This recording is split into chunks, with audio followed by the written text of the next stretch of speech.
buonasera, buon sabato, ben ritrovati con La Finestra. Siamo qui a tenervi compagnia anche questo sabato e il meteo insomma promette bene. Abbiamo avuto tanta pioggia, adesso speriamo insomma che davvero l'estate sia alle porte. E allora oggi di che cosa vogliamo parlare? Questa sera ci concentriamo su una questione che riguarda tutti noi, ma quanti soldi abbiamo in portafoglio e quanti possiamo spenderne, ma soprattutto dove li spendiamo. Ci stiamo americanizzando, cioè viviamo un po' più sul debito, stiamo andando incontro ad una società insomma che prima era tutta, come dicono a Milano, sparagnina, metteva la palanchina in banca e adesso invece che cosa fa? Non fa altro che aprire debiti con tante piccole società di mutuo, perché tutti abbiamo il grande televisore in casa, vogliamo il cellulare di ultimo modello. E però questa società dove può andare? A rispondere a tutte queste domande i nostri ospiti questa sera. Il piacere di avere in studio con noi Emilio Viafore, segretario della Filcams CGIL del Veneto. Benvenuto. Buonasera. Il piacere di ospitare in studio con noi Massimiliano Pellizzari, presidente dell'Associazione Commercianti del Centro, benvenuto, di Padova. Grazie, buonasera. Il piacere di ospitare in studio con noi Paola Goisis, prima il Veneto, benvenuta. Ribadiamo sempre che le donne sono benvenute perché ce ne sono sempre poche, guardate qua, i fatti parlano. Il piacere di ospitare in studio con noi Diego Crivellari, deputato del Partito Democratico, benvenuto. Buonasera. E il piacere di avere in studio con noi Gianfranco Bardelle, presidente del CONI del Veneto. Benvenuto. Buonasera. E allora, qual è la situazione? È una situazione in cui il PIL stenta a decollare, stime continuamente riviste al rialzo, al ribasso, dipende un po' dall'andamento della giornata. Sta di fatto che nonostante tutto e che ci sia quindi questa piccola ripresa, ci sono i dati che parlano. 627.000 negozi sfitti in Italia, 1 su 4, in alcune zone di periferia addirittura si arriva alla chiusura del 40% delle attività commerciali.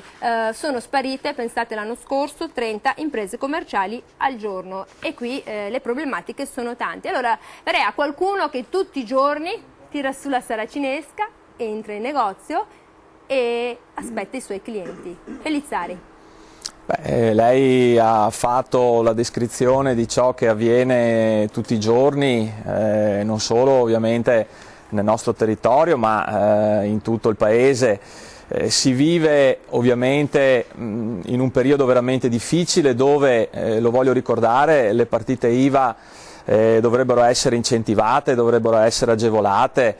Oggi chi decide di aprire un'attività è un eroe perché è ovviamente vessato da 1000 balzelli, da 1000 difficoltà e quindi voglio dire tutti i giorni cerca di come dire, sopravvivere. È evidente che bisogna cambiare marcia, bisogna dare una scossa che purtroppo non vediamo e quindi a livello ovviamente nazionale bisognerebbe sicuramente rivedere la pressione fiscale al ribasso.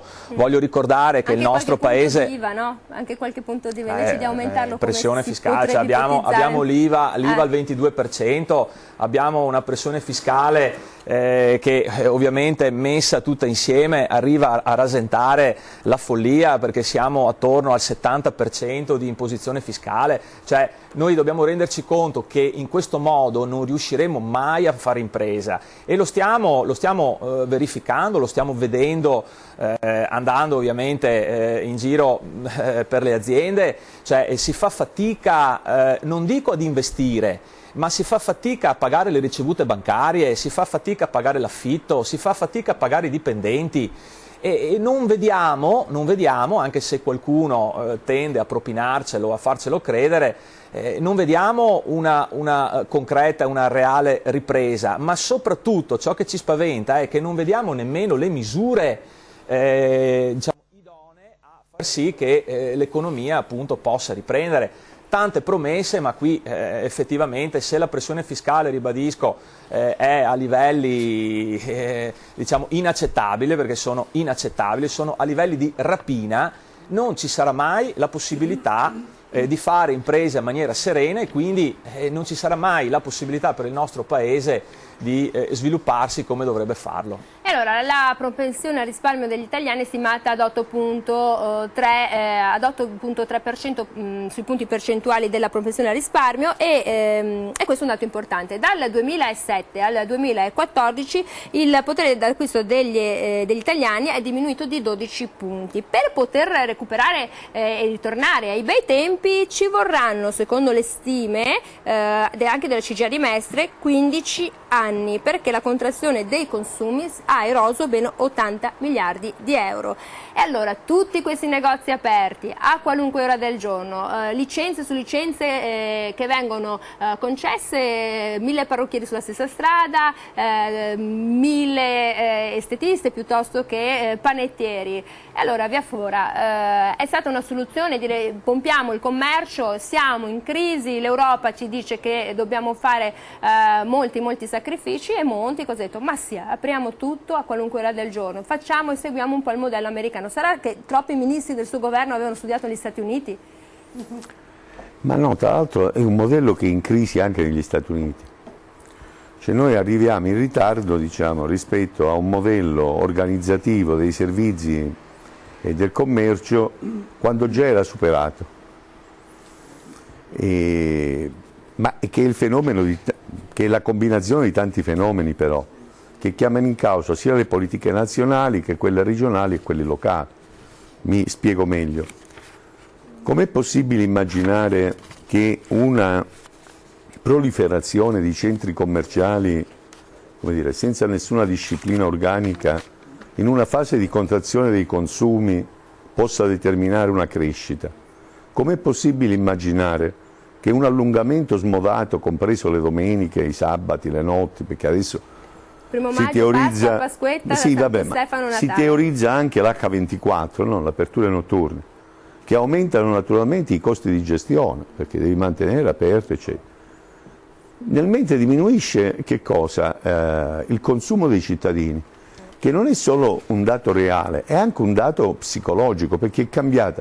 Noi abbiamo fatto fare uno studio specifico nazionalmente da una società non nostra, terza e europea, che ci ha spiegato che cosa? Che la crisi ha modificato i comportamenti, cioè oramai nessuno fa più le scorte, perché la gente è molto più eculata, c'è una selettività nei consumi, si consuma l'indispensabile, perché nella crisi si consuma l'indispensabile, naturalmente si abbassa il valore del carrello e anche la qualità via fuori, perché negli ultimi anni la qualità del cibo degli italiani è peggiorata, la qualità che mettiamo sui nostri carrelli è peggiorata. No, su questo ci sono, come si chiama?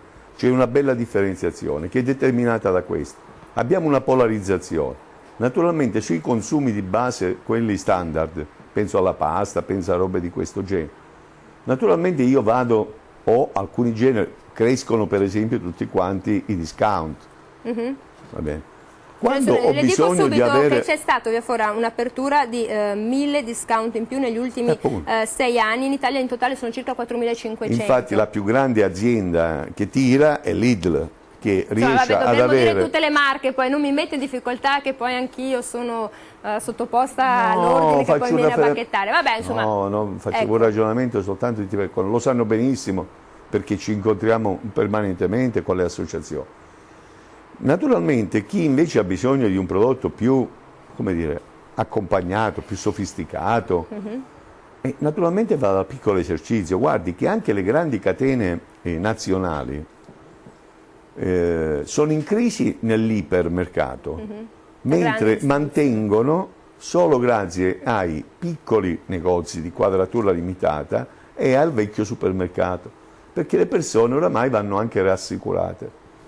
Gli bisogna presentargli un prodotto, c'è tutta quanta, come dire, un rapporto anche di socialità nel consumo. Dipende da quanti soldi hai sempre in tasca via fuori, perché se comunque io sono un pensionato che prendo 500 euro, anche se vado dal cosiddetto casolino sotto casa, è chiaro che se ho quello budget da spendere, anche se c'è il prosciutto da 35 euro al chilo, non me lo posso permettere. Sto dicendo che tra l'altro oggi veniva fuori proprio un'indagine che è diminuito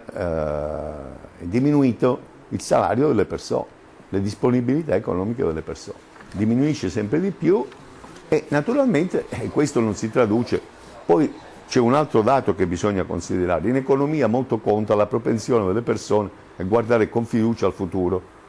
Siccome non si vede un futuro positivo, le persone tendono, come dire, anche quelle che avrebbero qualche possibilità di spendere, tendono a contrarre la capacità di spesa. E terzo fattore importante, è diminuita la base occupazionale complessiva. Ma questo non è vero, perché i dati del governo Renzi, no, negli ultimi mesi, insomma, il Jobs Act ha... No, guardi, allora noi dobbiamo dire, ci sono 3 indicatori. Il tasso di disoccupazione che misura quelli che sono disoccupati. Poi ci sono il tasso delle ore lavorate, perché quello che conta non è quante persone lavorano, quante ore si lavorano complessivamente. Il tasso delle ore lavorate in Italia sostanzialmente fermo, nonostante le misure assunte dal governo, che noi abbiamo criticato, ma che al di là della nostra critica rimangono quei dati. Dunque complessivamente c'è una contrazione della ricchezza, tant'è che il prodotto interno lordo non cresce. Cosa bisognerebbe fare? Bisogna agire una serie di strumenti, a mio avviso, che riguardano appunto il governo centrale, ma non solo il governo centrale. Allora, via fuori, io devo andare in pubblicità, però il governo centrale si sta molto impegnando, perché comunque tutti i giorni ha incontrato anche i sindacati, anche sulla questione delle pensioni, su questi 80 euro, i giovani, la natalità, insomma ci sono tante cose da dire. Per quanto riguarda poi la qualità, non è soltanto il fatto che la pasta costi 60 centesimi o che il biscotto costi 1 centesimo, dipende se c'è o no l'olio di palma, dipende o no se c'è l'olio di oliva, cosa stiamo mangiando, anche quello diventa molto importante. Certo, ma quello poi dopo io dico sempre che torneremo sul TTP, che poi quello è molto interessante, su questo trattato transatlantico, vediamo che razza di fregatura. A dopo!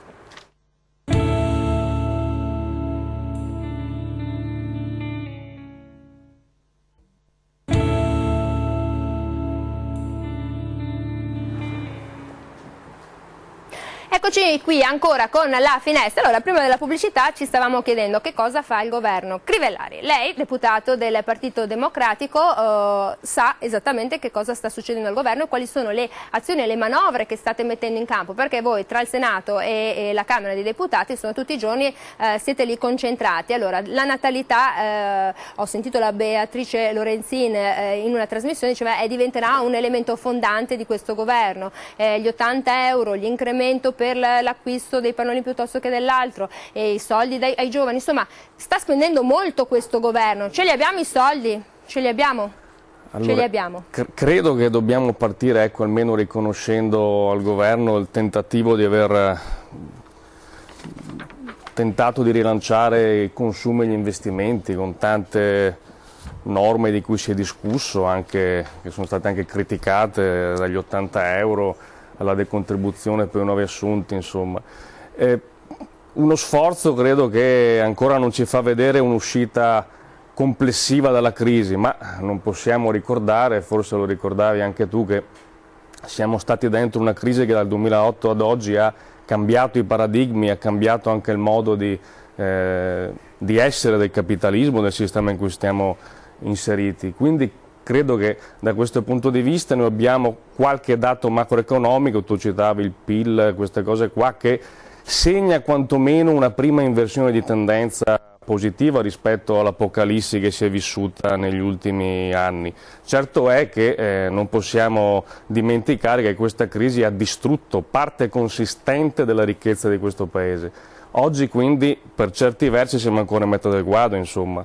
Quindi siamo ancora in ricostruzione. In fase di ricostruzione, c'è un tema molto grosso che veniva posto da chi mi precedeva, che è quello della pressione fiscale, che sicuramente incide molto, e c'è il tema di una fiducia complessiva del Paese, sono d'accordo con Viafora, che stenta in qualche modo a riprendere. Però su questo credo che francamente almeno al governo vada riconosciuto la capacità. Poi adesso togliete anche la tassa sulla casa, quindi insomma anche questo è un elemento tangibile. C'è un insieme, ecco, di politiche attive che dal lavoro all'economia hanno tentato, ecco, per usare uno slogan caro al Premier, cambiare verso. Certo ci rendiamo conto che si è ereditata una situazione che era comunque parecchio pesante, insomma, parecchio pesante, e lo era anche in una realtà di frontiera comunque virtuosa come il Veneto. oggi abbiamo secondo me la necessità, ecco, di insistere su questa strada e di trovare gli opportuni correttivi, soprattutto io credo anche nel dialogo con le forze sociali, con i cosiddetti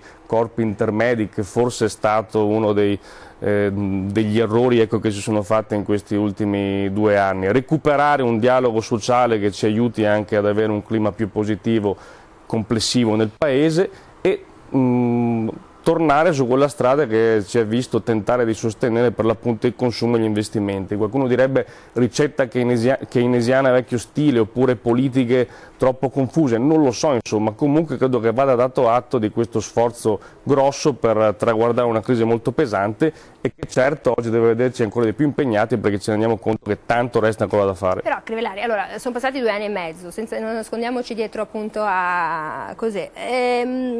Com'è che la pressione fiscale su questi poveri imprenditori, sulle famiglie, sulle aziende ancora, insomma, non si è riusciti a mettere mano, perché si parla di una pressione fiscale media del 43,5%. Ci rendiamo conto che in Italia ci sono 1800 leggi fiscali, ci rendiamo conto che ormai lo sappiamo, ci sentiamo dire, l'energia elettrica costa di più. Ci rendiamo conto che esiste una pressione fiscale che specialmente per la piccola impresa è insostenibile.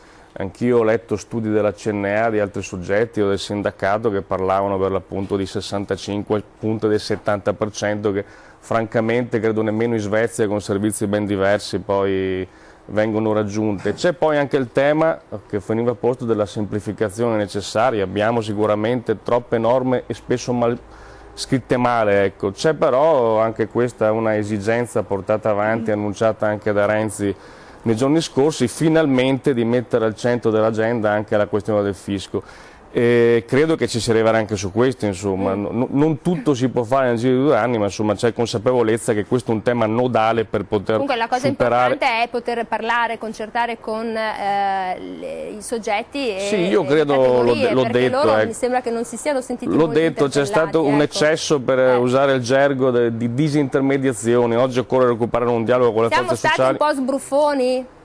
Adesso questo forse è un termine esagerato, non so cosa direbbe. Vabbè, non lo può dire se siamo stati alle volte un po' disinvolti, forse. Ecco, un po' troppo disinvolti, no, però volevo sentire Bardelle. Allora, caro Bardelle, 1/3 dei salari degli italiani se ne finisce in tasse, e sbruffoni o non sbruffoni, sta di fatto che poi chi ha un'attività commerciale deve fare i conti con tutte le tasse, tutta la pressione fiscale. E lei, diciamoci la verità, per quanto possa tenere aperto le sue attività dalla mattina a mezzanotte, quelli sono i costi e quelli sono i soldi che hanno gli italiani. Se vanno il lunedì non vanno il sabato e viceversa.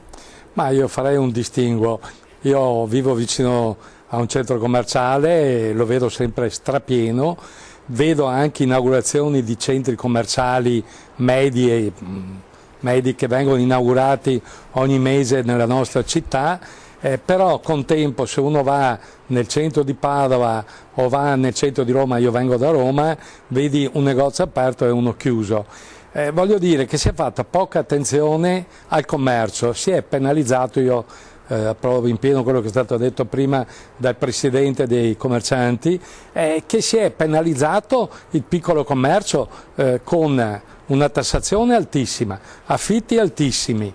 Il personale, se uno ha un commesso che gli dà 1.000 euro, ne paga altri 1.000 di contributi, quindi è difficile mantenere un esercizio e tenere aperta la vita in un centro di una città in questo momento, mentre nei centri commerciali vige già un altro modo di operare, secondo il mio parere. Io non sono del mestiere. Anche la grande distribuzione ha chiuso molto, sì, abbiamo proprio delle cattedrali nel deserto, ci sono... No, io dico che una distribuzione intelligente continua a sopravvivere e continua ad aprire, perché riesce a mantenersi in equilibrio. Uno che ha un negozio in centro, che deve pagare affitti altissimi, perché gli affitti poi sono altissimi, tutte le tasse, 70% di tasse, che deve, se poi detto ha un commesso, cioè anch'io opero nel settore sportivo, pago 15.000 euro di stipendi e 13.000 di contributi, io pago 28.000, Cioè è dura al mese, giusto? al mese, no, al mese. parliamo ed di è dura. Non è una cifretta, non è una palanchetta, Anche nel nostro settore io vedo certi genitori che avevano il figlio che faceva 2 o 3 sport, adesso ne fanno uno, ne scelgono uno perché non hanno più la possibilità di tirare fuori perché manca. Però veramente qualche volta viene la voglia di dare indietro le chiavi, di fare il pensionato, di andare in Spagna, alle Canarie, dove che si paga meno tasse, dove che non c'è il riscaldamento perché c'è sempre bello, per quello che scappano tanti pensionati. 100.000 italiani se ne sono andati l'anno scorso all'estero, molti hanno fatto questa scelta di andare ad abitare in paesi UE o non UE, dove insomma e hanno chiuso magari il negozio. 500 euro sono soldi, hanno chiuso il negozio. Hanno tirato giù la saracinesca e buonanotte al secchio. Paola Goisis, questo governo è un governo che comunque sta costruendo, sta facendo, perché i dati comunque lo premiano, questo è innegabile. Il Jobs Act premia. Insomma, però il voucher un po' meno. Se io devo parlare se io devo parlare da quello che vedo, qua si è parlato di città finora, se parliamo dalla periferia si piangono lacrime amare, perché in periferia si sente ancora di più il divario esistente tra, per esempio, la grande distribuzione e i negozi. Da noi, prima si è detto un negozio sì e un negozio no, ma anche da noi si dice 6 negozi no e uno sì. Cioè chiudono completamente, non possono sopravvivere assolutamente, ma senza contare che se non si pensa di risolvere il problema, di dare il lavoro ai giovani e di mandare in pensione coloro che hanno diritto di andare in pensione, la crisi non si risolve. Ma secondo lei età doveva andare in pensione in italiano? Quando ha maturato i suoi anni così come è richiesto, va bene, come la legge richiede, deve andare in pensione, ma non si può pensare. Ma qual è che la legge richiede se la cambiano ogni giorno, Goisis? Appunto, allora se la cambiano ogni giorno e anche le persone non sanno quando devono andare in pensione. Ma c'è la busta? C'è la busta? Ah, grazie, la busta arancione, almeno fosse. Insomma, è veramente un assurdo panico, ma soprattutto finché coloro che possono andare in pensione non ci vanno, a finire che rimangono a casa i ragazzi. Rimangono a casa e chi fa il nonno? Rimangono a casa e chi fa il nonno deve sobbarcarsi le spese per il figlio, per la figlia, per il genero e per i nipoti. Chi fa il nonno se lo può fare? E tante volte lo fa, magari si tira via una bistecchina, anziché mangiare la bistecchina mangia il pezzo di formaggio, per dircela in modo molto semplice. Questo succede da noi, c'è poco da fare, discorsi macro, è inutile stare a farli, andiamo a vedere sul ma cioè lei dice che questo governo non sta facendo nulla? Cioè quello che fa non è abbastanza, non risolve il problema. Però almeno ha fatto qualcosa rispetto agli altri, ma insomma io sto vedendo che siamo lungo una china che continua a scendere. Che almeno si fermasse un pochino, no? Continua a scendere. E poi un'altra questione che io volevo sollevare, se non si pensa anche di portare avanti i grandi lavori pubblici, perché sono i grandi lavori pubblici che poi innestano il lavoro anche dei privati. Porto l'esempio nostro, abbiamo dal 1974 che stiamo aspettando la strada, prima era statale, adesso regionale 10, va bene?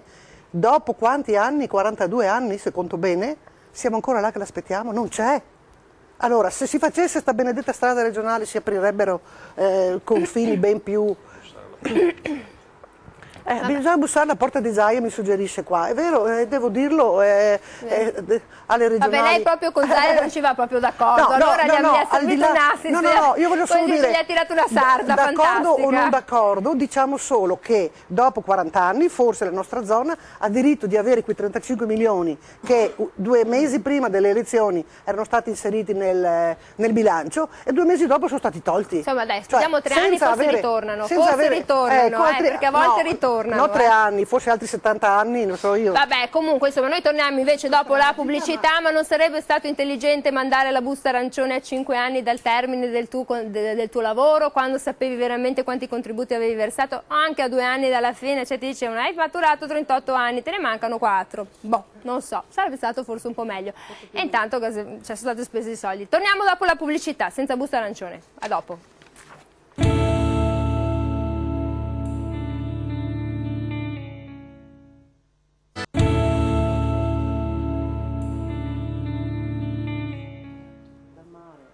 Ecco, siamo tornati in diretta, la Goisis si lamentava della situazione viaria, stradale, perché insomma lei dice se non ci sono le infrastrutture non c'è neanche la possibilità per le persone che possono ancora spendere qualcosa di muoversi o di viaggiare o di incentivare anche il turismo, no? Perché si dice sempre che il nostro paese è come prima azienda, a parte la mafia SPA che ha non so quanti miliardi di euro che produce, dovrebbe essere il turismo. No. No, se ci vuole mezz'ora per fare 8 km da Monselice a Este, ditemi come fa la gente che va alle terme ad Abano a venire a visitare Este, che Este è meravigliosa come paese, come città, per carità. Ma la gente non fa neanche in tempo a arrivare che già ritorna indietro. Vabbè, allora, insomma, non dai. solo. E se qualcuno si sente male, sa che è successo da noi che delle persone hanno avuto un infarto? Nel tragitto tra casa e l'ospedale sono anche deceduti? Vabbè, insomma, noi cerchiamo di rilassarvi questo sabato sera, ma la Goisis non mi aiuta in questa direzione. Comunque stiamo tranquilli che almeno il 23 dicembre o il 22, non mi ricordo esattamente il giorno, Salerno, Reggio Calabria, lì con il berrettino sarà inaugurata. Questa è una promessa. Via Fora, cosa c'è che lei rogna tutto il tempo, che dice no col ditino? No, non è che rogno, cioè, io penso che forse dovremmo tutti quanti, come dire, fare meno luoghi comuni e propaganda e più stare sui dati reali. Allora, il dato reale è questo. L'Europa dice che uno degli elementi di crisi per cui il Paese non riprende, l'Italia ha una crescita minore dell'Europa, va bene? Perché noi siamo al di sotto della crescita. La Germania è cresciuta di 3,5. Ma la Germania si fa gli affari suoi in Europa, scusi. Sì, vabbè. La Francia fa l'1,7, l'Austria... Piuttosto che altri... Sì, però guardate che non è che individuando un nemico ce la caviamo. Da cosa deriva questo tipo? Perché ci sono, no? Cioè, bisogna vedere da che cosa deriva. Deriva, uno, noi abbiamo un deficit di produttività, cioè nel senso che la nostra produttività è inferiore a quella degli altri paesi europei. La produttività da cosa è data? Da fattori di sistema, che sono la semplificazione amministrativa, che sono sistemi di velocità infrastrutturale, meno burocrazia, ma significa anche qualità, investimenti in innovazione che dovrebbero fare, non solo il pubblico, anche il privato, perché molti imprenditori che si lamentano, va bene, hanno negli anni, che hanno accumulato profitti, perché c'è stato il boom, hanno fatto più operazioni immobiliari e finanziarie, e vediamo poi come sono andate a finire. Forse bisognerebbe fare una riflessione, per esempio in Veneto, su qual è stato il rapporto perverso tra banche e sistema di imprese, che hanno pagato poi i cittadini e che paghiamo noi, va bene?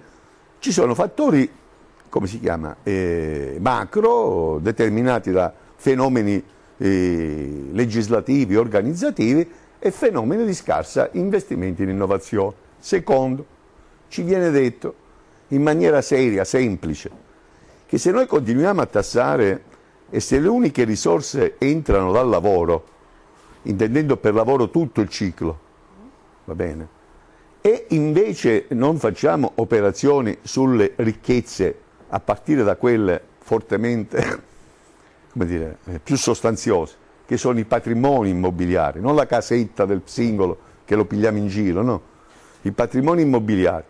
Non abbiamo tassato a sufficienza le rendite finanziarie e terzo, come dire, non possiamo vivere in un paese in cui un quarto della ricchezza, dicasi un quarto, è fatta di evasione fiscale, economia illegale ed economia criminale, che anche quelle, stranamente, adesso dico un paradosso, venendo da una regione meridionale, anche quelle sostengono il paese, per un assurdo. Vabbè, però non possiamo vivere... Un ossimoro, dai. No, non è un ossimoro. Io dico, uso, come si chiama, un termine che non è casuale, perché lo stanno studiando tutti quanti, tant'è che ci dicono che guardate che voi nel bilancio dello Stato dovete mettere anche questa economia qui, Beh sì, perché poi comunque c'è sempre l'associazione mafiosa esterna, cioè non c'entra, insomma, io non è mafia spa solamente. No, capisco, però insomma dire che una parte dell'economia italiana si regge sulla mafia e che lo stanno studiando. Sto dicendo che un quarto dell'economia italiana, non lo dico io che sono l'ultimo della specie, lo dicono tutti quanti gli economisti e lo dicono gli stessi, oramai lo dice lo stesso sistema bancario, è fatto da economia illegale in vari modi, che non vive come voi immaginate o come qualcuno immagina a San Luca, in Sicilia e in qualche paese della Calabria, che vive oramai nei centri fondamentali della finanza. Stamattina è venuto fuori che l'Inghilterra, Londra,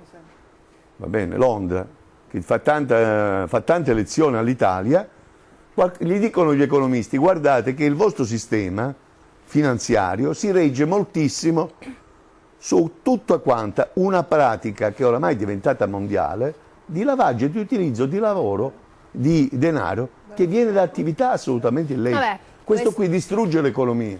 È inutile girarci intorno, non è un problema di ordine pubblico solamente, è un problema proprio economico, perché se io comincio ad avere grande parte o un pezzo importante del sistema di impresa. Però cosa si fa per combattere tutto questo? Bisognerebbe si facilitano i rientri dei capitali dall'estero? Dobbiamo sempre dire bravo, sei stato bravo, avevi il tuo gruzzoletto all'estero, l'hai riportato, ti faccio una multina per è così, premiamo sempre i furbi. Sì.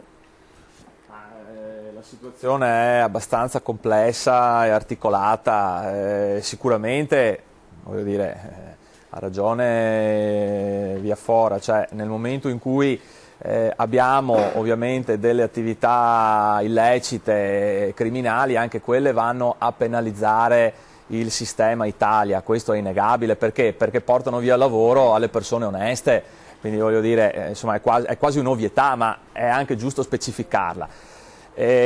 Che cosa si deve fare per uscire dalla crisi? Guardate, diciamo innanzitutto cercare di abbassare veramente l'imposizione fiscale, e noi ci chiediamo quotidianamente come mai, perché diciamo, è un quesito che poniamo e c'è qualcuno che ci deve rispondere: come mai con tutte le tasse che paghiamo, e ne paghiamo una al giorno, il debito pubblico continua ad aumentare? Punto di domanda.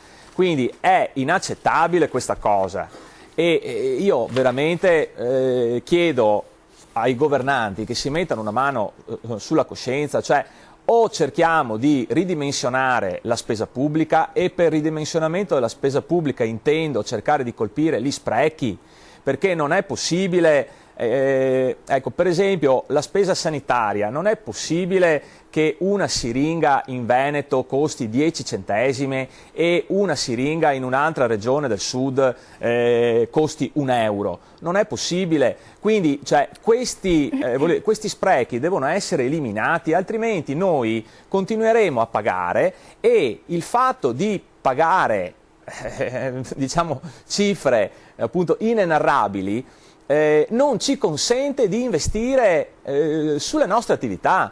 Perché guardate, noi abbiamo visto, prima si parlava ovviamente di aziende anche che non riescono a produrre e che non riescono a mantenere il passo con altri paesi europei, vedi la Germania, ma perché lì investono. Qui invece noi non abbiamo i soldi per investire, perché un imprenditore... Cioè non li abbiamo o li spendiamo male? Perché sono non li abbiamo diverse. Perché nel momento in cui un imprenditore deve pagare cifre diciamo allucinanti, deve pagare fidi, deve pagare il personale, deve pagare il materiale, cioè non ha le utenze. Voglio dire, se volete apriamo una parentesi. Quanto di che spende? cosa... Posso farmi gli affari suoi? Quanto spende lei al mese per le utenze? Quanto Guardi, le pesano sul suo bilancio? Io spendo una cifra diciamo spropositata per quanto riguarda l'energia elettrica. Cioè, apriamo una parentesi. Mi faccio gli affari suoi, ce lo dica. Allora, io spendo sera, al mese rilassati. €200 al mese per uno stabile di 60 metri quadri. €200 circa al mese di corrente elettrica. Ma la tariffazione è maggiorata perché è esercizio commerciale? Ma io non lo so, io so solamente che ho cercato di chiedere lumi, ma ecco, e poi la cosa veramente scandalosa, e l'ho fatto proprio, e la ringrazio della domanda che mi ha posto, l'ho fatta proprio un mese fa, sono andato a prendermi una bolletta, mi sono fatto aiutare ovviamente dal commercialista, e ho visto che i consumi saranno, voglio dire, un quarto della voce presente sulla bolletta, perché i 3/4 sono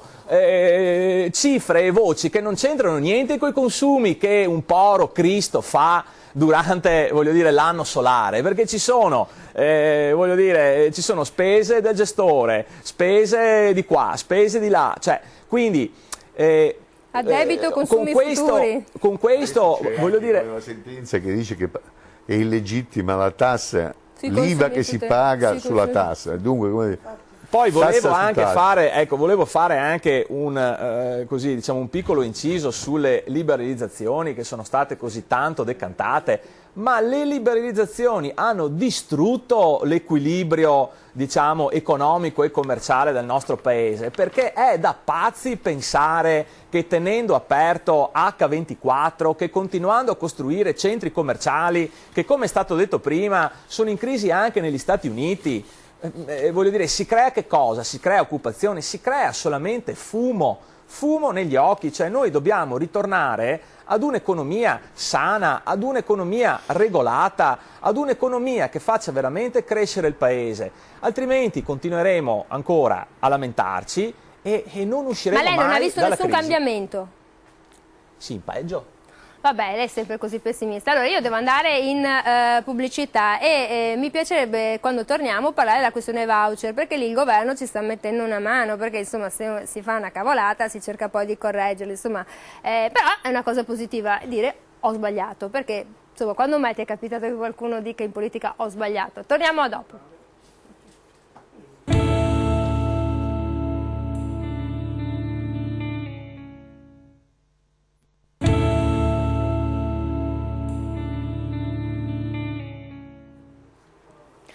Eccoci qui con la finestra, ancora sabato sera, e allora, siccome c'era tanta crisi, c'era bisogno di austerità, ma c'è bisogno anche di far ripartire il paese, uso il voucher. Uso il voucher, 10 euro, che poi al lavoratore ne vanno 7,50. Allora, nel 2015 sono stati venduti 115 milioni di voucher, 88 milioni di euro il valore dei voucher riscossi, e i lavoratori che lo hanno percepito sono stati 1.380.000. Allora, non pochi, perché insomma se pensiamo alla forza lavoro, questo sistema dei voucher in realtà, diciamocelo, è un escamotage di un lavoro continuativo, una sorta di cococò, perché insomma se tu vai in un negozio e dici come sono chiamata voucher, ve la vedi di tutti i giorni, ma che lavoro mascherato è quello con il voucher? Perché è stato pensato male, Crivellari? È stato pensato come uno strumento che serviva specialmente in alcuni settori, penso al turismo, per far emergere anche sacche di lavoro nero non intercettato, quindi credo che con queste finalità si fosse messo mano a questo tipo di misura. Certo è che questo abuso o uso abnorme oggi ci pone nelle condizioni di dover monitorare e verificare quello che è stato fatto, ovviamente. D'altronde questo tipo di approccio al mercato del lavoro, al mercato in generale, fa parte di quelle misure che il governo ha tentato di mettere in atto per affrontare e aggredire una situazione molto molto complessa che veniva ricordata. Dopodiché anche qua, quando sento poi parlare di critica alle liberalizzazioni, cioè vogliamo il mercato o non vogliamo il mercato? Ci chiediamo perché il debito pubblico oggi è sotto controllo, ereditiamo anche qua una situazione piuttosto gravosa. Scusi, sotto controllo, da un mese all'altro è aumentato di 14 milioni di euro il mese di aprile. Il debito pubblico è sotto controllo compatibilmente con la situazione in cui noi continuiamo comunque a dover sostenere un sistema di welfare, la sanità che viene ricordato, dei servizi. Non mi pare di assistere a dinamiche tali come quelle che potevano essere legate agli anni '80 o ai governi Berlusconi, in cui là sì la bestia si era lasciata correre, insomma. Mi pare che dentro un quadro in cui si cerca di sostenere i consumi, sostenere gli investimenti, il debito pubblico sia qualcosa che Padoan prima di tutti sa che va tenuto a bada, tentando ovviamente adesso di rilanciare e far sì che l'economia possa sprigionare qualcosa di positivo. Insomma, certo ci rendiamo conto che anche da questo punto di vista occorre migliorare e tenere anche un punto di vista critico che fa sempre bene anche quando si fa politica, si cerca di andare a migliorare. però anche da questo punto di vista non mi sembra ecco, di assistere a dinamiche per cui il debito pubblico oggi sia incontrollato e incontrollabile. Cioè non è un problema, ecco, quali sono i problemi? È un problema che noi ereditiamo da anni, forse decadi anche di politica alle volte, ma no, è colpa degli altri. C'è una dinamica storica ben precisa del debito pubblico, sicuramente a Renzi e a Padoan non può essere imputato di averlo creato né di sottostimarlo, insomma, anche perché abbiamo l'Europa che è puntata lì ogni giorno e quindi qualsiasi, come si sa, qualsiasi deviazione da questo punto di vista viene sanzionata dopo un minuto. Però a marzo c'è stato il record del debito pubblico italiano, quindi voglio dire, questo è un fatto che poi sia sotto controllo o meno, c'è stato il record a marzo del debito pubblico, non ricordo la cifra perché è anche impossibile esprimerla. Non è un record come dire, percentuale, né possiamo dire che questo governo lavora... il debito pubblico più alto della storia della Repubblica. 2.229 miliardi di euro su marzo contro i 2.215 di fine febbraio, quindi c'è stato un balzo di circa 14-15 milioni di euro. Allora, quali sono le priorità crivellari? Perché il settore del commercio scricchiola parecchio, il settore della grandi aziende, delle grandi imprese ce le siamo un po' vendute, la chimica ce la siamo giocati anni fa, in Italia perché devo venire a produrre? Cioè, se io fossi un imprenditore, ma che cavolo me lo fa di venire a impelagarmi in situazioni in cui trovo 1800 leggi fiscali, una pressione fiscale enorme, in cui i miei dipendenti li devo pagare meno perché, o comunque li devo pagare in base a dei contratti nei quali poi mi costa praticamente quasi il doppio, perché devo assumere delle donne che poi mi fanno i figli, cioè insomma ci sono tante situazioni. Se mettiamo tutto nel calderone non ne usciamo vivi. Vengo in Italia e ho già una panoramica ben concreta di quella che è l'Italia. C'è anche qualcuno che in Italia ci viene, insomma, certo è che noi dobbiamo sostenere, il governo lo sta facendo, quei settori innovativi o di nicchia che possono consentire una ripresa del mercato anche da questo punto di vista, insomma. Io non sono, ripeto, così pessimista e mi rendo conto che c'è un'evasione fiscale da aggredire con più fermezza, che ci sono situazioni come il fisco, riconosco che è un'emergenza vera questa, ma non possiamo, ecco, si parlava di infrastrutture e questo è un governo che ha messo per esempio soltanto per il Veneto in edilizia scolastica negli ultimi mesi 170 milioni di euro. Parliamo di infrastrutture, l'alta velocità, parliamo della Romea, 540 milioni di euro, cioè questi sono fatti, non sono chiacchiere, quindi si cerca anche qua di sostenere la ripresa di un sistema che sicuramente è rimasto impallato per troppo tempo e non mi si venga a dire che il governo Renzi crea debito pubblico. No. Questo no, però insomma abbiamo visto che è cresciuto. Allora, però c'è una cosa che agli italiani insomma, dà fastidio, è vero, alcuni imprenditori vengono qui in Italia ad investire e si prendono le nostre aziende perché gli imprenditori, un po' per interessi loro, un po' perché davvero non ce la fanno, le vendono. Però è anche vero che agli italiani ha dato fastidio vedere come la Fiat ci abbia gabbati, se ne sia andata via praticamente a produrre con tutti i finanziamenti che ha ricevuto dallo Stato. Insomma, ci sono tante aziende che hanno fatto i furbetti sulle spalle di tutti gli italiani perché la piccola e media impresa non va comunque aiutata, ma le grandi aziende che insomma hanno urlato negli anni le grandi difficoltà sono sempre state sovvenzionate, all'Italia, Fiat piuttosto che altre.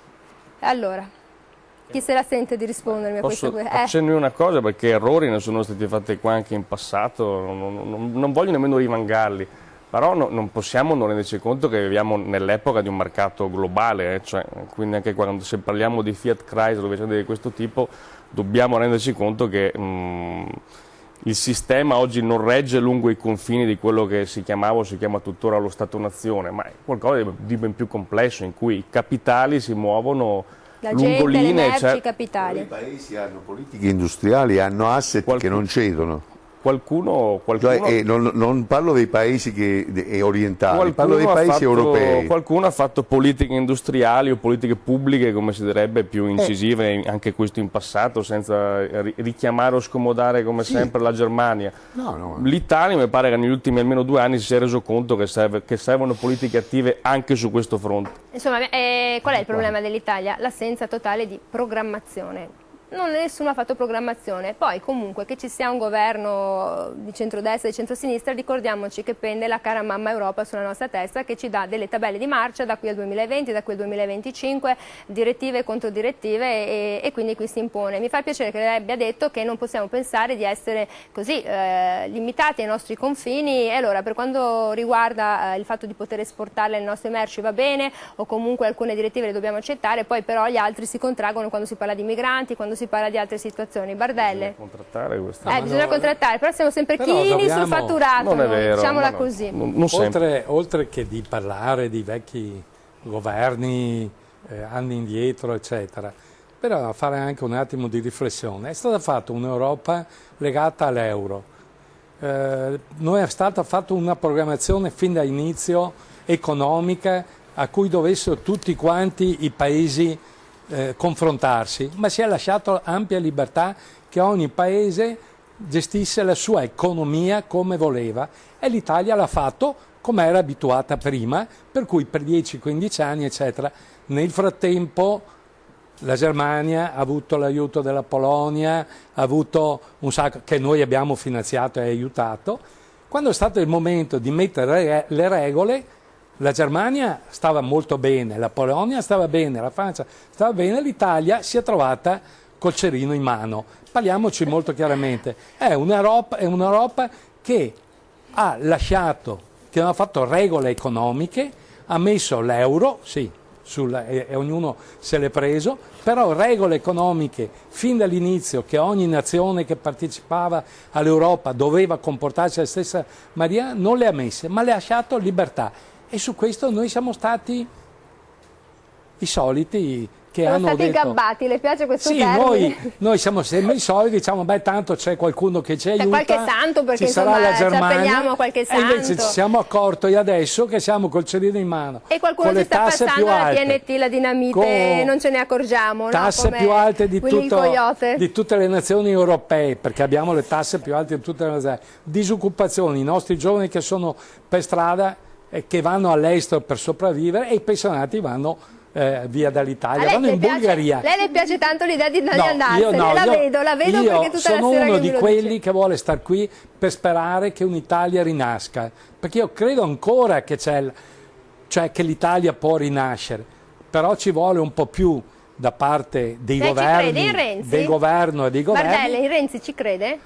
Io ci credevo all'inizio, non ci credo più adesso, perché ho visto che ha fatto sempre delle azioni spot. Cioè, secondo il mio parere, il governo Renzi non ha una linea, fa gli spot degli 80 euro, adesso li darà anche i pensionati, servono poco, ci vuole intervenire sull'economia, aiutare chi lavora, e poi voglio dire, molto semplice, parliamo della Fiat, Marchionni vive in Svizzera, ha portato la Fiat in Lussemburgo, ma che Europa è questa qui? E su questo noi stiamo zitti, anzi osanniamo Marchionni e la Fiat, ma che su queste cose non avvengono in un paese civile. Io credo che ci vuole un governo in Italia che prenda le redini, che faccia poco spot, io spero che cambi idea Renzi, è giovane, ma che faccia le cose nella maniera giusta, che parli, io dico anche coi sindacati, si metta al tavolo e cominci a parlare con i sindacati, a non fare scontri e parlare magari solo con la Confindustria. Lo dice un imprenditore, guardare... lo sta dicendo un imprenditore, cioè sì. è no, ma interessante. No. È molto interessante. Ma infatti io parlo, perché con i miei dipendenti, che sono tutti quanti, parlo con loro, perché solo loro mi fanno andare avanti. Se c'è un momento da sacrificarsi, loro si sacrificano. Cioè voglio dire, ma questo è un piccolo, però in grande dovremo fare la stessa cosa. È il modello Bardelle, è un momento difficile, se non ci mettiamo a far squadra scappano tutti, i giovani vanno all'estero, gli anziani mollano eccetera, e chi rimane, io mi dispiace Pellizzari, lo sento anche lui deluso, ecco, uno come lui che ha una storia, che dietro di una storia si dice ma comincio a essere stanco, comincio a avere anche solo facile, pagare tasse eccetera. non è facile. Allora io devo andare in pubblicità, però quando lei mi ha ricordato la questione dell'immagine del Cirino in mano, mi sono ricordata Willy il Coyote, che non se lo ricorda, ha sempre una gran brutta fine e non so perché gli arriva sempre un razzo con la dinamite. Allora speriamo che non sia questa la fine dell'Italia. Torniamo subito dopo. Bardelle non vada in vacanza,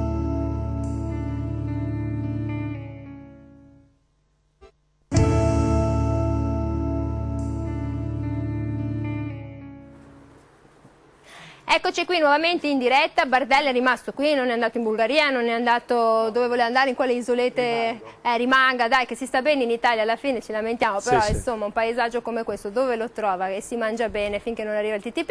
Goisis, questo governo, insomma da quello che dice Bardelle, naviga un po' a vista, cioè problema pensioni? 80 euro, problema bambini? 80 euro. Mi fa cioè, ridere. Questo sta inseguendo le problematiche o fa una programmazione? Mi fa ridere la Lorenzin, che adesso ha detto che daranno il bonus bebè per comprare i pannolini ai bambini. Ma santo cielo, se non facciamo una politica veramente per la natalità, basterebbe anche solo saper copiare, copiamo dalla Francia, copiamo dei paesi diciamo più evoluti. Com'è possibile che le mamme siano obbligate o a rinunciare a fare i figli o farne uno e anche con grande difficoltà? Certo che poi ci devono mandare qua 5 milioni di extracomunitari per supplire ai 5 milioni che non sono nati o che sono stati abortiti o che... cioè questa è una situazione pazzesca che... Cioè lei la spaventa che il cambio generazionale sia con gli immigrati? No, me lo dicono che si deve fare così e purtroppo assistiamo a questo. Se è vero, come hanno detto, che nel 2050 avremo bisogno di altri 50 milioni di extracomunitari, perché sennò noi non facendo figli, ma è chiaro, non facendo figli non c'è il ricambio, è ovvio. Ma allora qual è la soluzione? La soluzione è questa, di dare i soldi per i pannolini, o vogliamo fare una politica appunto perché le mamme possano mantenere, con accordi naturalmente, defiscalizzazione con gli imprenditori, con i datori di lavoro, in modo tale che sia garantito il posto di lavoro, ci sia per la mamma ci sia una penalizzazione minima dello stipendio anche se sta a casa un anno o due, appunto per accudire i bambini, altrimenti quale? Ma per forza che abbiamo una società di anziani ed una società che va verso il perché declino. poi la donna ha finito di accudire il figlio, diciamo deve accudire i genitori, infatti i genitori, poi i nipoti anche, perché poi capita a tutte le donne in gran quante parte. pensioni dovrebbero avere queste povere donne? Infatti, no, pensioni, che si dia la possibilità di lavorare in modo dignitoso, la possibilità di fare i figli, la possibilità intanto il 40% delle donne in Italia non lavora o quando fa un figlio se ne sta a casa, perché non ha alternative. Ora sì, perché c'è questo tipo. Sì, però lo succede da tanto tempo. Certo, passiamo il fatto che nel dopoguerra c'era un tipo di società, una cultura diversa, però insomma adesso siamo arrivati a questa impasse in cui sono nati 474 mila bambini nel 2015, soglia minima di sopravvivenza affinché questi poveri nati ci paghino le pensioni sarebbe 500.000 unità, appena nati 33.000 euro di debito pubblico sulla testa. Per ognuno, esatto, di loro. Cose importanti. Pellizzari, poi voi avete anche un problema, perché voi tenete aperto il negozio, supponiamo lei tiene aperto il negozio 24 ore. Ma a parte i costi di energia elettrica e la gestione e l'immondizia, la spazzatura, le utenze, eccetera, c'è anche un problema di sicurezza. Perché lei chi la difende a qualunque ora del giorno? Quando prima abbiamo menzionato le liberalizzazioni ed è evidente che tutti vogliamo il mercato e sicuramente non imposizioni o che ne so, diciamo appunto sorte di oligopolio, di monopoli, per carità di Dio.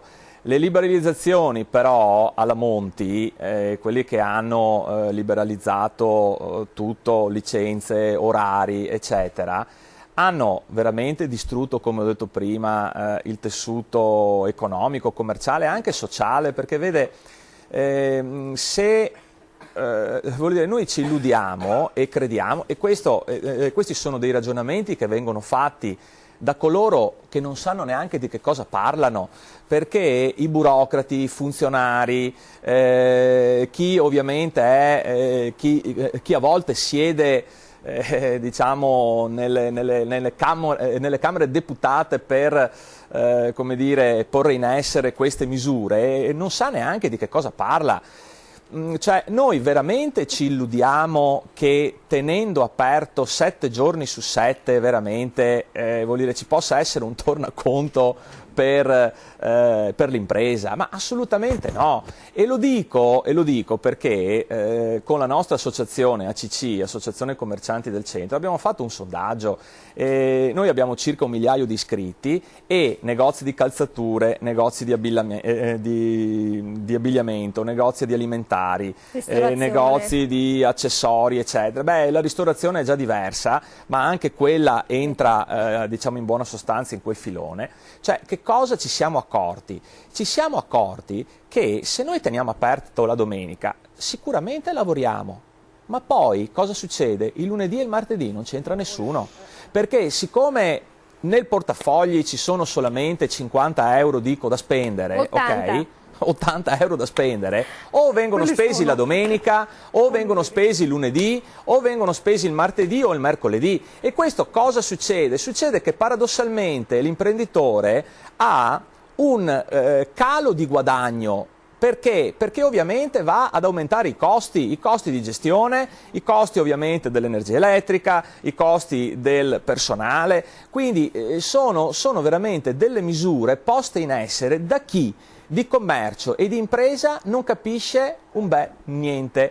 Quindi voglio dire, io vorrei veramente che ci lei fossero... dice che chi siede su queste famose camere, bicameralismo perfetto che verrà, non si sa, vedremo il referendum decapitato che dovrebbe farci risparmiare, non sappiamo, non vediamo, non capisce niente. Lei gli viene in mente l'immagine di Razzi che dice startene zitto e pensati al tuo vitalizio e fatti di fatti tuoi. Monti, grande economista, per carità, bocconiano, voglio dire, ha dimostrato nei fatti di non capirne niente per quanto riguarda questa materia, perché se si fosse confrontato con qualcuno del settore, capisce, è come se noi appunto andassimo al Ministero della Sanità a, che ne so, porre in essere dei provvedimenti o delle leggi in campo sanitario. Faremo un disastro.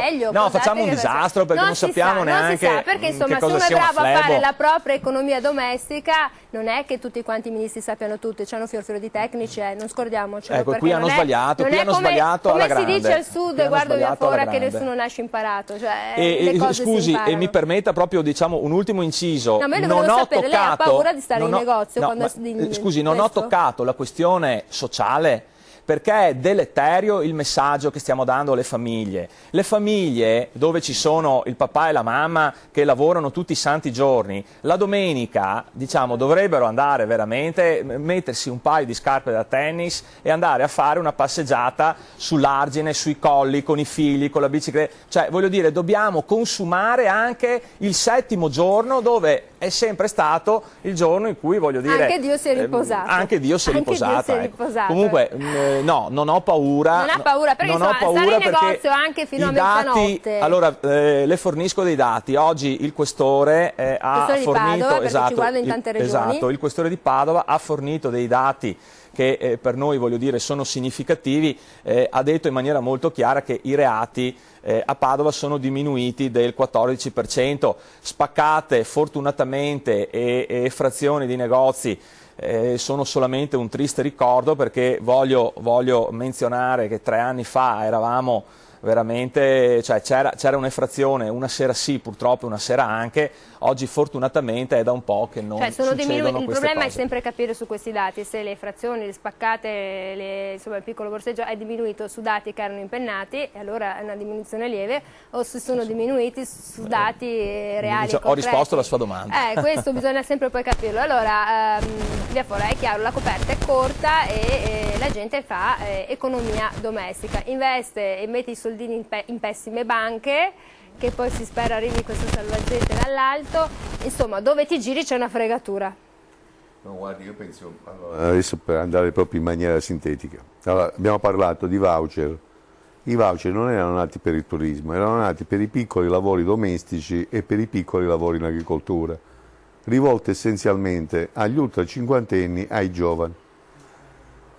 Non solo c'è stato l'impennato dell'uso dei voucher, ma perché il governo si è deciso? Perché c'è stata una denuncia dell'INPS, che non ha detto solo il numero dei voucher, ha fatto registrare una cosa. Com'è possibile che, come dire, tutti gli incidenti sul lavoro avvengono per lavoratori in voucher alla prima ora, perché io mi compro i voucher, siccome non c'è nessuna registrazione, quando viene all'ispezione gli faccio vedere il voucher, ha alimentato un pezzo di economia nera. Vorrei dire che soprattutto in Veneto, nel Veneto orientale soprattutto, sulle spiagge, avevamo il lavoro stagionale che era un pezzo di conduzione delle famiglie. È stato completamente destrutturato, aumentato. Io non sono convinto che ce la caviamo con l'SMS e con l'attivazione. 60 minuti prima dell'inizio dell'orario del lavoro del dipendente? Certo. No, perché poi ci sarebbe questo cambio, nel fatto di dire, siccome il voucher è stato usato in maniera impropria, noi siamo oramai per eliminarlo, oppure per arrivare nella nostra carta dei diritti, diciamo che deve coprire un certo tipo di prestazione. Un'ora di giardinaggio, certo non puoi assumere uno. Che ti venga la domestica a casa, che ti venga la persona a fare un servizio. Guardate, io penso che alcune cose, appunto, non amo molto dare giudizi sbrigativi e propagande e robe di questo genere. È un dato indiscutibile, ma il debito non può calare per una semplice ragione, che se non aumenta la ricchezza prodotta, va bene, e non c'è inflazione per cui noi paghiamo il debito e non c'è una svalutazione del debito, il debito cresce automaticamente. Non possiamo cavarcela più con il taglio che stiamo facendo allo Stato sociale, perché guardate che un pezzo di difficoltà si sta realizzando anche attraverso un taglio allo Stato sociale. Come è cresciuto? Come ha fatto a crescere il debito pubblico nonostante sono 7 anni che non si rinnovano i contratti per i pubblici dipendenti? Eppure è cresciuto, perché se non cresce la ricchezza prodotta il debito tende a lievitare, perché non si svaluta. Dunque io penso che avremmo bisogno di maggiore raccordo e soprattutto, al di là delle chiacchiere, io non sono contrario che ci sia un governo che decida. Dico, forse farebbe bene ogni tanto a consultarsi. Ascoltarvi? No, ad ascoltare no. No, perché vi siete tanto lamentati con il governo. No, noi ci lamentiamo di una cosa, della presunzione, come dire, di chi pare nato oggi, da noi si dice rumore di scopa nuova, cioè che può fare a meno di tutti, che si sente autosufficiente. Peccato poi che non si va da nessuna parte. Terzo, dato importante.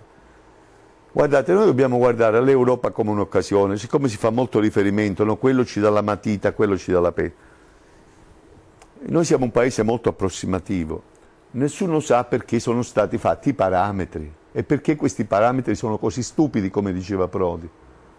Sono stati fatti perché non abbiamo voluto fare cessione di sovranità politica, perché se non hai un'autorità che in qualche misura regola le politiche fiscali, regola i mercati, perché non è vero che chi è contro le liberalizzazioni è contro il mercato, no, cioè, i mercati sono tutti regolati, non esiste un mercato senza regole, va bene? Il mercato senza regole è la giungla, che è cosa diversa.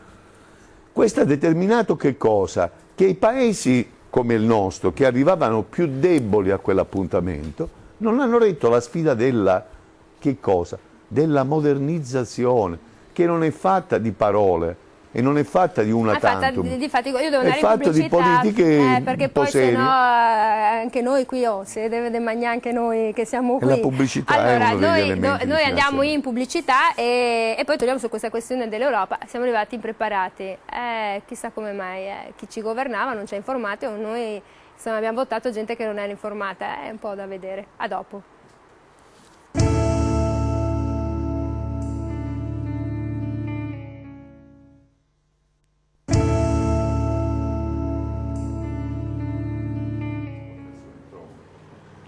Bene, siamo rientrati dalla pubblicità.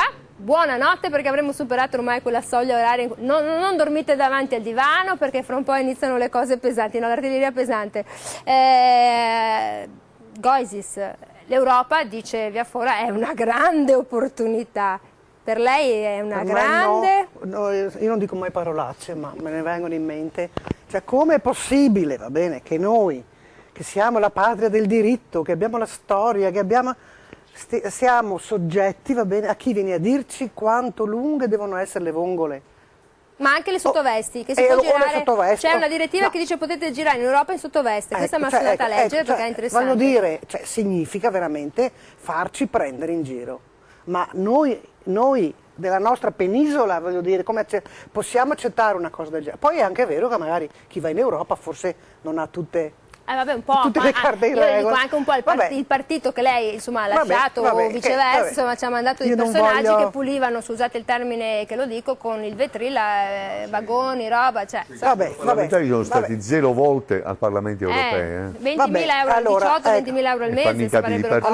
Allora è evidente, va bene, che anche questa cosa dell'Europa deve essere ripensata, perché il fatto che adesso l'Italia sia rimasta lei veramente con il cerino in mano, perché ci hanno lasciato il problema di tutta l'immigrazione, vero? Dell'immigrazione, perché l'Europa non intende risolvere questo problema, il problema ce l'abbiamo noi, perché con tutti i chilometri, quanti chilometri abbiamo di coste, certo che vengono tutti qua, e purtroppo si chiedeva prima perché aumenta il debito, anche per questo, perché ci sono somme che vanno date, erogate, io non voglio dire non assistiamoli o che cosa, però sta di fatto che intanto bisognerebbe non farli entrare tutti, velocizzare i tempi per stabilire chi ha diritto ad essere considerato profugo, eliminare gran parte della burocrazia, non eliminare il Senato che tutto sommato viene eliminato per finta, così come le province, perché adesso gli impiegati delle province ci sono ancora, mi risulta, così come ci saranno i senatori, verranno giù a Roma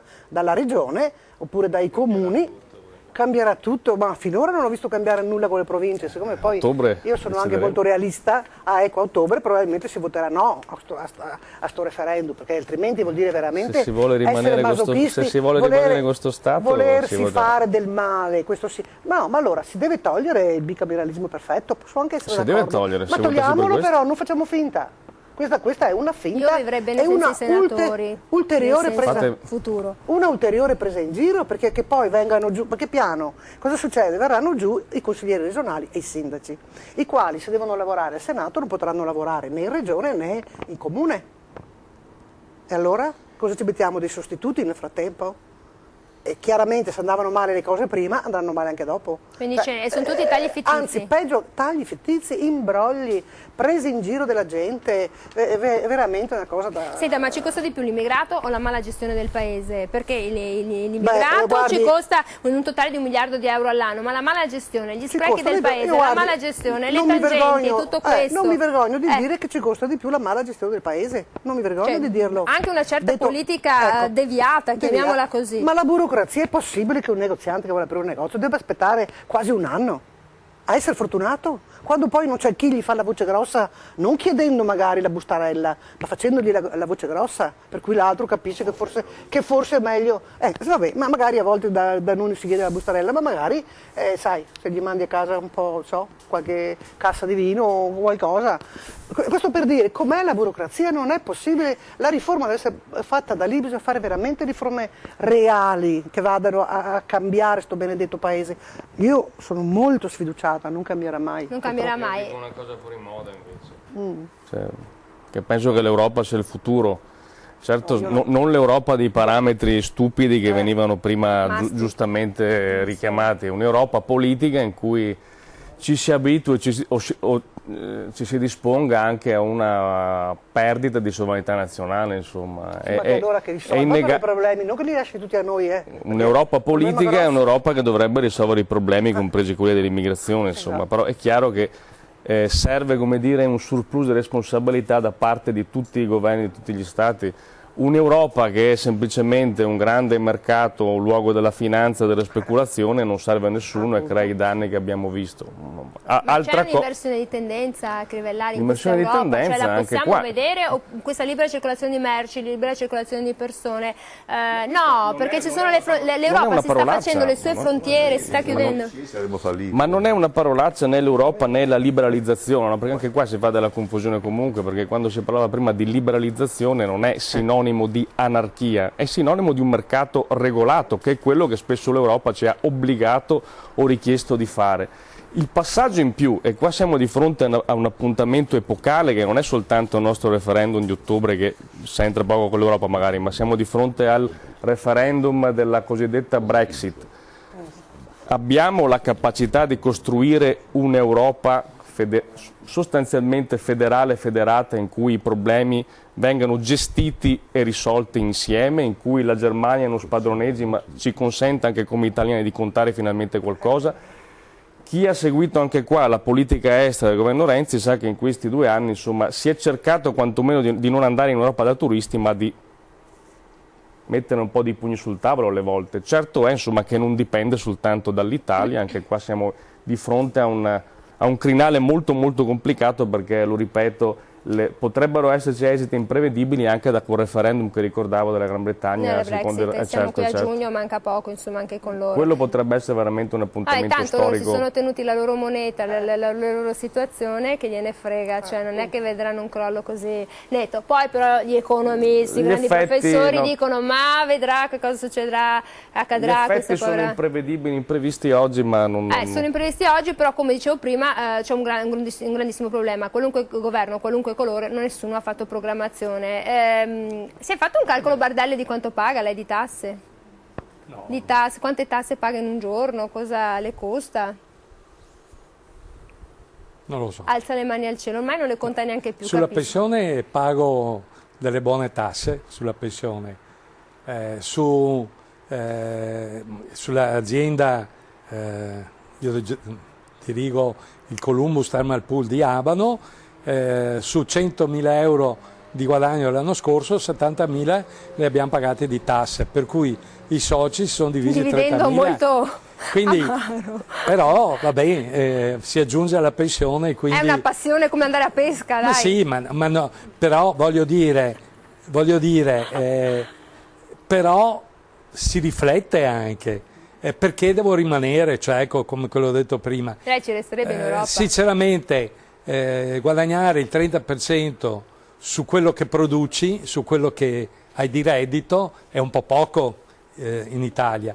Ma volevo dire sulle frontiere, ma ci rendiamo conto che è un'Europa in cui un paese a noi vicino come l'Austria può fare le barriere, oppure un paese distante da noi, la Polonia, fa le barriere e non voglia gli immigrati, e noi prendiamo marocchini che non scappano, i marocchini scappano dal Marocco, c'è un re, c'è un'economia, c'è tutto. Tunisini, io capisco, io accoglierei tutti i siriani, perché quelli sì scappano dalla guerra, oppure gli eritrei, ma gli altri da cosa scappano? Scappano da regimi magari di povertà, eccetera, ma possiamo accollarci solo all'Italia e alla Grecia e gli altri mettono le barriere? Questa non è l'Europa. Io sono d'accordo con l'onorevole, io vorrei un'Europa giusta, che tutti si assumono le responsabilità e si facciano leggi economiche. Questo non avviene, Renzi tenta, sì è vero, ha tentato Berlusconi, ha tentato Monti. Cosa abbiamo avuto? Siamo stati presi in giro dalla Germania. Perché la Germania col suo potere astuto economico, va bene, ha messo le nazioni della frontiera, Grecia, Francia, Italia, Spagna, alla carità. Questo allora non è un'Europa che io ci credo. Io credo all'Europa delle parità, l'Europa che si aiuta, l'Europa che fa leggi economiche serie. Questa è l'Europa che io sognavo, per cui sono d'accordo a quell'Europa, non sono d'accordo con quell'europa che c'è adesso. Sì, poi che mette le barriere. Mi è piaciuto quando dice l'Europa che si aiuta, l'Europa insomma che ci faccia sognare. Pensavo alla Grecia un po' di tempo fa, che alla fine insomma la Germania un po' la voleva fare affondare, però chi cavolo aveva dato questi soldi? C'erano questi ispettori che avevano controllato questi soldi che venivano erogati come fossero popcorn? No, quindi insomma gli errori sono dell'Europa, perché noi la vediamo, è una grande banca in fondo l'Europa, che altro è? Tra l'altro mi viene da sorridere perché pensavo a regole uguali per tutti, pace, amore, fratellanza. La Germania da poco conia perfino la moneta da 5 euro valida solo nel suo paese. Siamo ridicoli, perché se abbiamo addirittura un conio nazionale con la moneta parlo proprio la moneta, 5 euro, allora insomma è un'Europa che davvero si fa gli affaracci suoi. La questione prima si parlava del fatto appunto che i migranti poi in questo caso noi ce li dobbiamo ottenere. si arriverà a un momento nel quale possiamo in un certo senso sentirci un po' più tranquilli, non vederci circondati da barriere, vederci circondati da un'Europa dove davvero i valori, i principi sui quali è nata, insomma, possano continuare? Lo scopriamo dopo la pubblicità.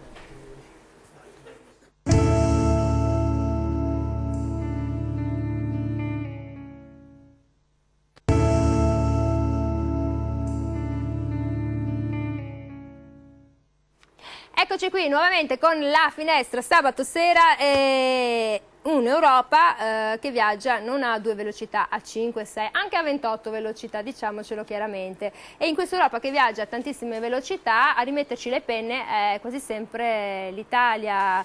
Pellizzari, insomma, lei sa meglio prima dell'euro, dopo l'euro, come l'ha vissuta? Ma guardi, noi abbiamo dei dati certi, diciamo, all'interno della nostra associazione, diciamo, tutti i piccoli imprenditori, tutti i commercianti, da quando è entrato da quando ovviamente l'euro ha fatto il suo ingresso, come dire, in maniera anche, come dire, insomma, preponderante, i problemi sicuramente li abbiamo sentiti.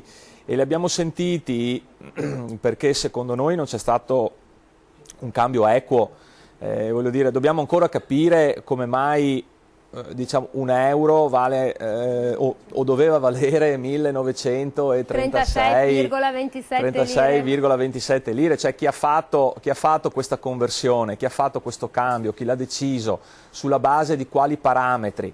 E voglio ricordare che nel momento in cui c'è stato il cambio praticamente dell'euro c'è stato uno sconvolgimento totale, perché ci siamo trovati tutti in tasca esattamente la metà, perché poi psicologicamente si è fatta la conversione di 1000 lire, un euro.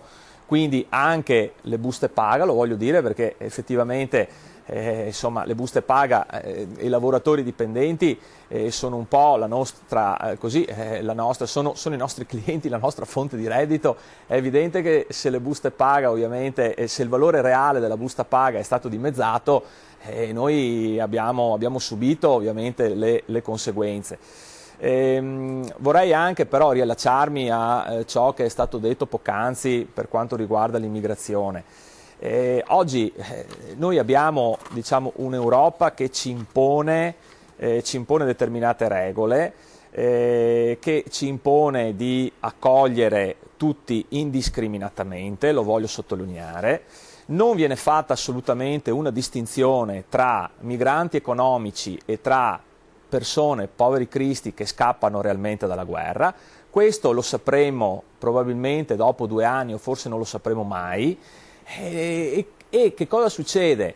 Cioè, se ci sono degli italiani che hanno veramente bisogno di sussidi, prima abbiamo parlato delle donne in gravidanza, delle famiglie che decidono purtroppo di non mettere più al mondo figli perché costa troppo, eccetera. E poi ci troviamo, cioè, di fronte a persone che fanno fatica ad arrivare a fine mese, ci troviamo persone che non hanno i soldi per pagare l'affitto, ci troviamo pensionati che vanno nei paesi dell'est per cercare, voglio dire, di rendere più dolci gli ultimi anni della propria vita. Poi ci troviamo ovviamente di fronte a persone, e li vediamo quotidianamente anche in centro storico, in città, dove è stato allestito un vero e proprio, diciamo, una vera e propria tendopoli barra baraccopoli.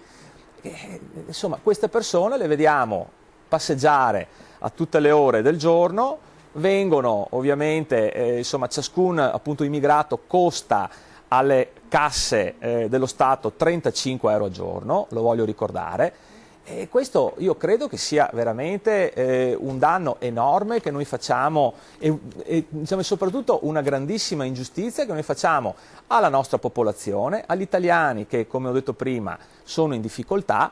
E quindi mi piacerebbe capire chi l'ha deciso, mi piacerebbe capire perché dobbiamo sottostare a queste regole assolutamente, come posso dire, irrazionali.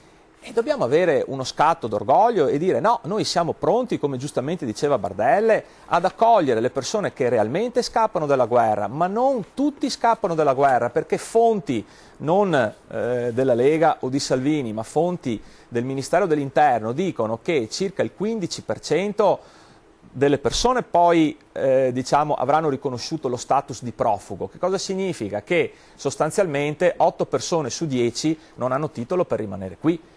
Tuttavia vengono mantenute, colazione, pranzo e cena pagate, e quindi ecco, insomma sono anche queste, cioè, le dinamiche che lei ha parlato di 1 miliardo di euro all'anno. Sapete cosa ci facciamo noi con 1 miliardo di euro all'anno? Però queste persone le dobbiamo aiutare. È anche vero, dati del Ministero, che le persone che maggiormente stanno arrivando in Italia, o la nazionalità che più arriva negli ultimi tempi, ha grande curiosità, è quella egiziana.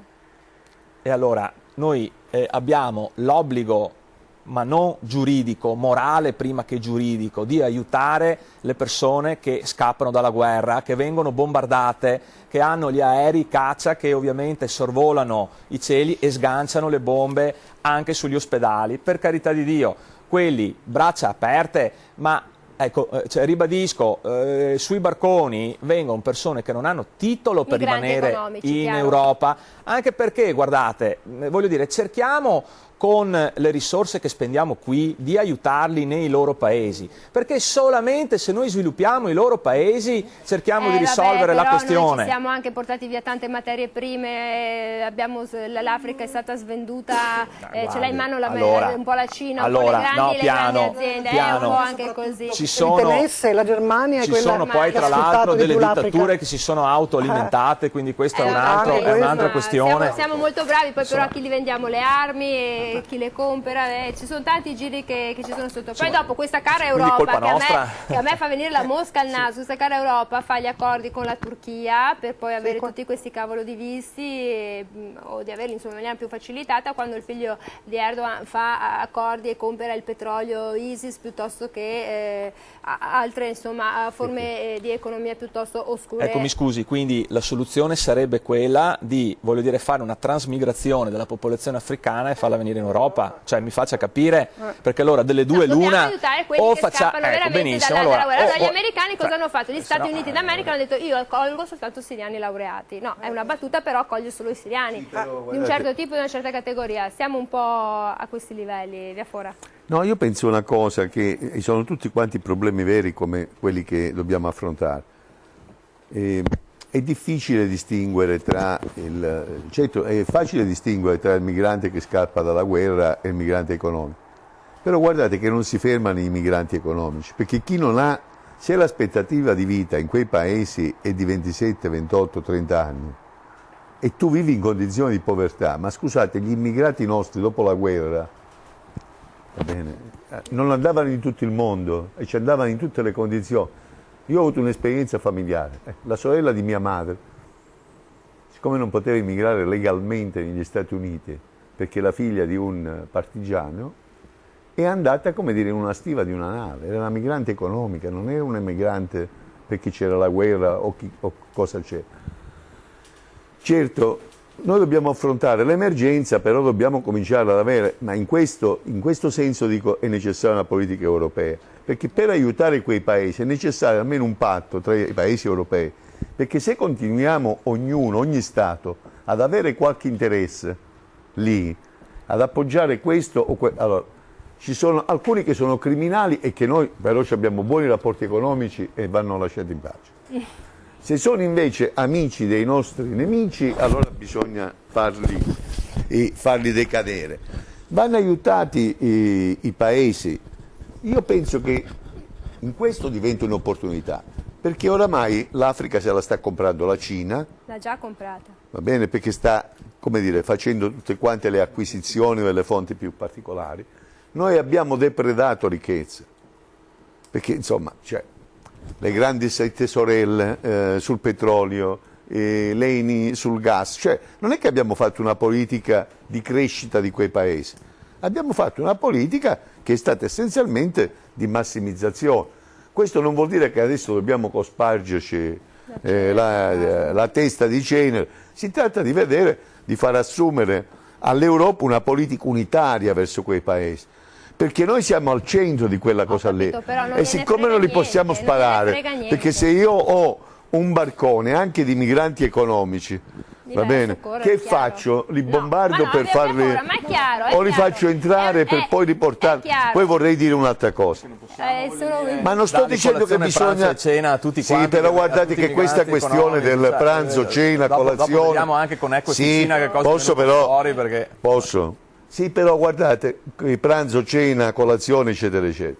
Ma guardate che quella cosa lì, cioè, vorrei dire, evitiamo di farci propaganda su questa cosa qui, perché un pezzo di quella cosa lì finanzia un pezzo di economia italiana, perché non è che vanno ai migranti, Le cooperative criminali? Ma non le cooperative criminali. Le cooperative criminali? Sì, ma guardi che a quello gli rimane un... Ma non sto dicendo... Ma perché dobbiamo dividerci su cose inutili?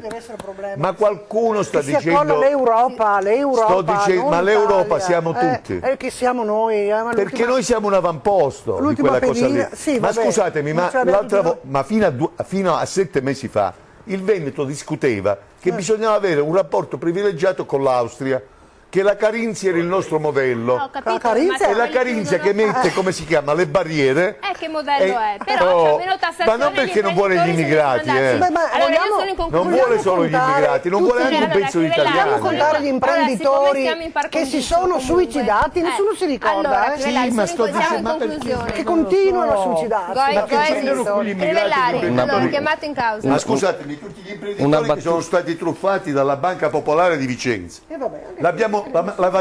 è stato mandato in galera qualcuno per quei fallimenti. Non c'è già nessuno. Tutti quelli che hanno rubato a Banca Popolare. A quest'ora faccio la cartomante e anche la veggente. Non ci va nessuno. Non siamo così. È inutile. Allora, Crivellari, siamo in conclusione, però una battuta la vorrei. Ma io 2 o 3 cose molto rapide. L'immigrazione è sicuramente un problema epocale che non risolveremo da qua alla prossima settimana, però ricordiamo che l'Italia è un paese essenzialmente di transito, per tanta gente che arriva qua e cerca la Francia, cerca la Germania, cerca la Svezia, e soprattutto, non lo ha detto Gramsci o Lenin, ma Papa Francesco, che distinguere tra migranti economici e migranti in fuga da guerre, povertà e altre rischia di essere una distinzione sostanzialmente falsa, per cui credo che bisogna sicuramente pretendere che l'Europa sia a supporto dell'Italia e sostenga una politica di attenzione a questi fenomeni, anche con la repressione quando serve,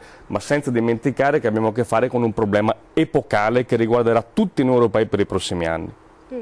Vabbè, allora... ho capito. Quando c'era l'Est però sono la Norvegia quindi la guerra non c'entra nulla praticamente, abbiamo certificato, Esatto, non c'entra la guerra, c'entra l'Occidente, allora, c'entra quello che diceva prima via fora.